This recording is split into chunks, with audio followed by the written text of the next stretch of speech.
Anyone can sell electronics. At Electronics Expo, they do more than sell products. They design, install, and support complete technology solutions. From home theaters and whole home audio to lighting, shades, automation, networking, security cameras, and premium entertainment systems. For over 22 years, they've helped thousands of homeowners experience technology at its very best. See the difference for yourself. Visit their Wayne or Paramus stores in New Jersey or shop now at electronicsexpo.com. Talking about congratulations, my next guest became a father for the second time just a couple of days ago. Carmine's got a sister when him and his lovely wife, Rachel, welcomed Colette Celia Morano into the world. Former WABC mega overnight superstar, now one of our 5 Republican city council members, and in my estimation, the best. And now, again, a father for the second time, Mazel Tov, my friend Frank Morano. Frank, good morning, buddy. Congratulations. Thank you so much, Sid, and I appreciate the fact that you were the very first person that I'm not related to reach out and congratulate Rachel and me, and we're just delighted. The only thing Colette has going against her right now is a lot of people say that she looks a lot like me, which when you picture pretty girls, I'm not exactly the first image that comes to mind. So hopefully she'll grow out of that. But other than that, she's been delightful. No, she's a beautiful little baby. How's Rachel feeling? She's a little sore and very exhausted. Colette must have heard about my prior role doing overnights at WABC, and she's trying to emulate that schedule. So she sleeps during the day. Yeah. And she's up all night. But, she's only been alive for 2 days, so we got to cut her some slack. And Carmine, he's excited. Sometimes he's young. You're lucky because when they're a little older and they're used to getting all the attention, if they're 5, 6, or 7. I had this with Ava and Gabriel. They're used to getting all the attention. Sometimes, at least early on, it goes away. They become the best of friends. But early on, there is some resentment. What is Carmine doing these days? Well, first of all, is that the root of the problem between the relationship with you and your Trump-hating sister? Is that where it all began? I'm not sure if it started there, but who knows? No, we were really good just a couple of years ago. Yeah, but no, in all seriousness, Carmine's great. He's very excited. He was feeding her yesterday. He kept trying to campaign to have her sleep in his room. He's excited to be a big brother, and he couldn't be better with her. He was helping feed her, helping change her even yesterday, and even though he's only 4.5, he's very excited and has a full understanding of what's going on, and he's excited for our family. So it's great. All right, Frank and Rachel Morano now have a Carmine and a Colette, so they're in good shape. They've got one of each. So I know that last week when the budget got passed, and we all know that Mamdani, part of the reason why he got the budget passed was the bailout help from Kathy Hochul. But one of the real discussions centered around the fact that about 600 cops were supposed to be added in this budget. I had you on. You were great, always great. And you seemed very unhappy with the fact that the 600 cops were not added, as well as, for Joanne Areola, that 5th firefighter. So again, with the opportunity to aid the police and the FDNY, the mayor came up short. But I think you told me, and I'm putting words in your mouth, correct me, that your city council speaker, Julie Menon, was even not all that happy that the cops were taken out the very last second by Mamdani. Correct me. Tell me I'm right. What's the whole deal here? Yeah, no. To put it mildly, the only thing I would correct you is the level of unhappiness with Julie, the speaker, Julie Menon, in terms of those cops being taken out. So now, let me be clear. So I voted no on the budget. I explained why, last week. And, I certainly have a lot of criticisms of the things that the council does. But on the comp issue, and you had a terrific interview with Vincent Vallalong, who's a close friend, and the SBA was the very first union to endorse me. And so I'm really in their debt. But I didn't appreciate the fact that he and a couple of other people were blaming the speaker and the council one iota for what the mayor did. So the blame overwhelmingly belongs to Zoran Mamdani. He is the one who pulled the 580 cops. He's the one who sprung it on everyone after the budget was effectively printed, and he's the one who caved to the anti-cop activist wing of his party. I've got plenty of differences with Julie Menin and the city council. I vote differently from them on a bunch of things. But this is the first time in the history of the city of New York where the council has been the adult in the room in the mayor-council relationship. It has never happened before. It was the council that stopped the property tax hike. It was the council that stopped the mayor from reining the rainy day fund. It was the council that stopped him from raising taxes on high-income earners. So on the issue of cops, Mamdani is the villain, not Julie Menin. The speaker and the council had been publicly pressing for more cops for months. Mamdani made the decision to yank those 580 officers at the 11th hour after the budget was printed. People can disagree with the speaker on a lot of things. I certainly do. But it is totally unfair to say she caused the police cut. Just so people understand the history, back in March, the speaker, and this is all documented, I've sent you the audio, and people can look it up for themselves if they want to do the work. Back in March, the speaker was already pressing the NYPD and the administration on headcount. She specifically pointed out that the mayor had removed funding that Adams put in that would have added 5,000 new officers. Then now there was not a talk from March, when she pressed Commissioner Tisch on that, to June about adding any new cops. Forget about 580. They were ready to add 0. They said they were doing an adequate job with staffing and that the crime numbers were down. And then she pointed out, well, and I did, and others did, Joanne Ariola did, and others, that, look, rapes are up, hate crimes are surging through the roof, transit crimes are up. My colleague in the Bronx, Oswald Felice, not considered a conservative by any means, he pointed out that shootings in the Bronx are up. Then in June, after all this, that when the administration floated this 580 cop increase, the speaker didn't say, great, problem solved. She pressed them and said 580 wasn't enough. Her public position was that the city needed far more cops, not fewer, just to get us back to where we were on 9/11. And when Mamdani pulled the 580 cops, she publicly said she strongly disagreed. But this was done essentially on July 1st. So the council added roughly $300 million for the NYPD in this budget. The 580 officers would have cost about $70 million.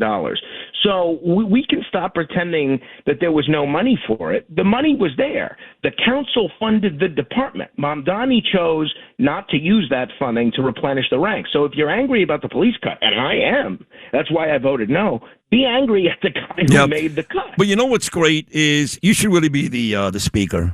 And this is not a shot at Julie Menin. It's more of a compliment to you because you just laid it out so perfectly. And I know what you're saying is right. You know I know. I actually had a conversation with Jessica Tisch the morning of, and I spoke to you as well. So I know the real deal, and I know that Julie Menin is on our side.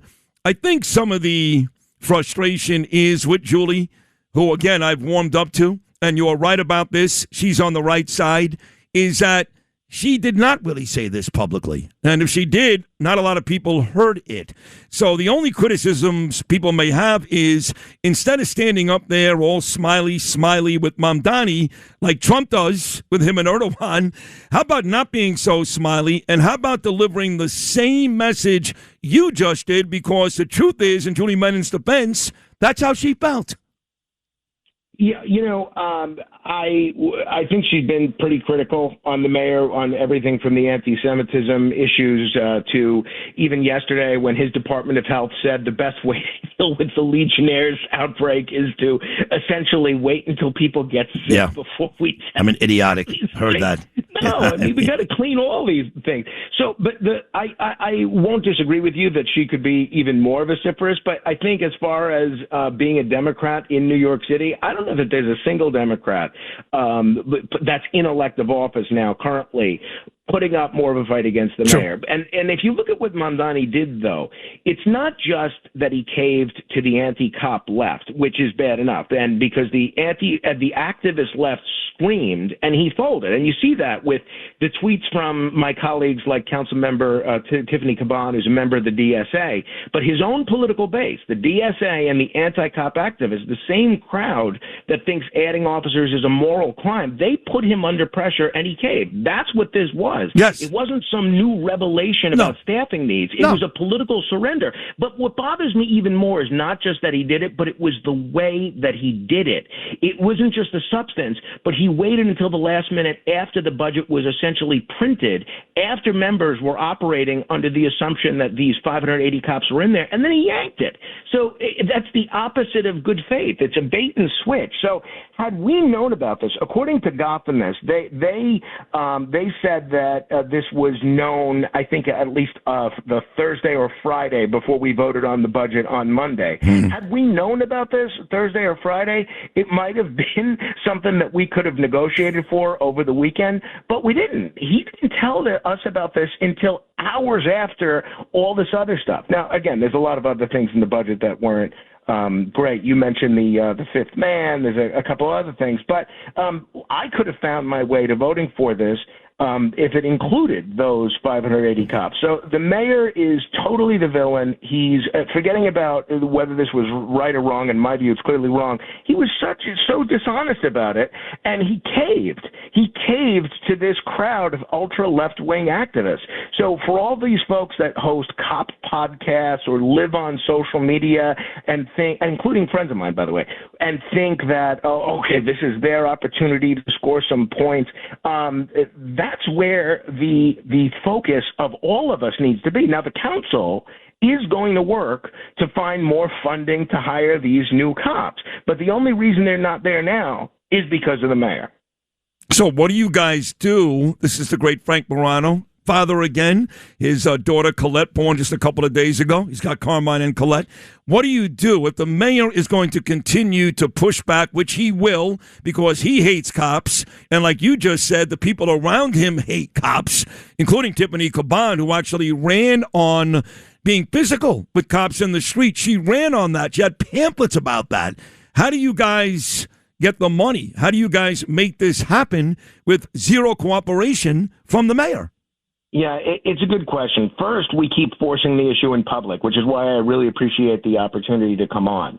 Then we make the mayor own the consequences of keeping the NYPD understaffed. Every hearing, every budget hearing, every perp that he visits in a hospital, every time that he wants to put out a statement expressing outrage about XYZ crime, every oversight hearing, every TV and radio appearance, we keep hammering the point that this city needs more cops, and that he's choosing not to fund them. Second, the money is there. That's the important thing. The council already added about $300 million to the NYPD budget.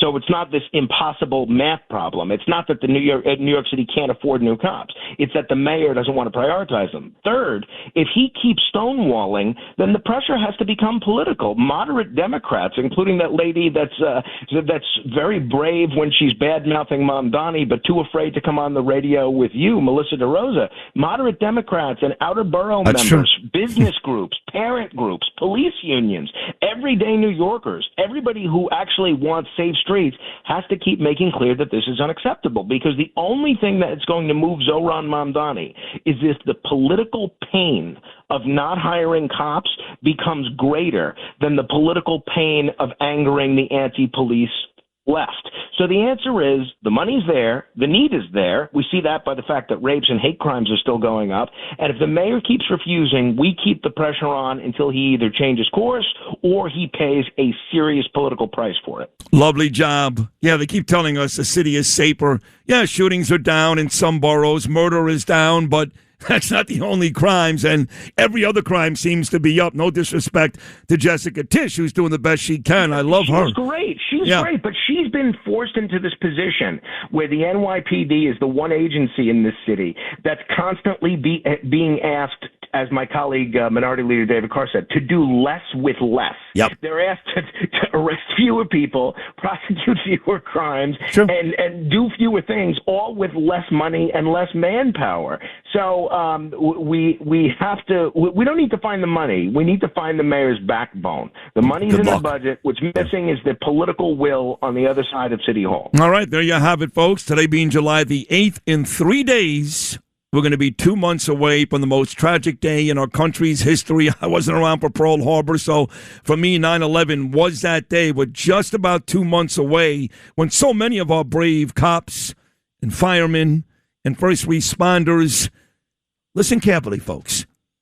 They walked upstairs as the buildings were coming down. They walked up as the buildings were coming down. It is unbelievable to me that there are still people in this city, especially people in political office, that don't love these people, don't admire these people, and don't take care of these people. And as you heard Frank just say, it ain't the city council. It's not Julie Menin. It's not Frank Morano. It's the mayor, Mamdani. Frank, again, congratulations. Thank you, my brother. I love you. I appreciate the opportunity to come on, and I'll just mention on the 9/11 front, 25 years ago, that's when I first met Julie. She was a small business owner in downtown Manhattan, had a restaurant down there, and I saw the work that she was doing for free to help support the first responders. And people were telling her, their business was done forever. And the same thing they was telling everybody. And now what's she doing? She's still fighting to get the records about was the air safe to breathe and did the city know? And tonight I'm actually hosting an event at the Conference House in Staten Island, 5 p.m. to 10 p.m. with fireworks and everything. And you reminded me we're going to do a special event. It's for the 250th anniversary of the country, because this is the anniversary of the day that the Declaration of Independence was read publicly for the first time. But we're also doing a special 9/11 remembrance with the Carl V. Beeney Foundation, which was named for a firefighter that was lost on 9/11. So that's tonight, 5 to 10 at the Conference House. I hope all your listeners come down. You are a great American and a great New Yorker, and I love you. Again, congratulations. I love you, my brother. Rachel. Congratulations again on the Hall of Fame. Well deserved. Thank you. Thanks for listening to Sid and Friends in the Morning. You can hear Sid and Friends in the Morning weekday mornings at 6. If you like the podcast, share it with your friends and listen anytime at WABCRadio.com and download the WABC Radio app. Hit that subscribe button on all major podcast platforms. Plus, follow WABC on social on Instagram, TikTok, Facebook, and X. See you next time for a new episode, so you never have to wonder. What the heck is going on here? Let me tell you something, folks. I know luxury cars. I've driven the German brands. I paid the prices. And then I got into a Genesis. And I said, wait a second. This is luxury. The look, the performance, the comfort, whether it's a sleek G70, I love that car, or the GV80 with that third row, these are high-end vehicles with payments that actually make sense. Go see Michael. Tell him Sid sent you. Genesis of Brooklyn. Find him at genesisofbrooklyn.com.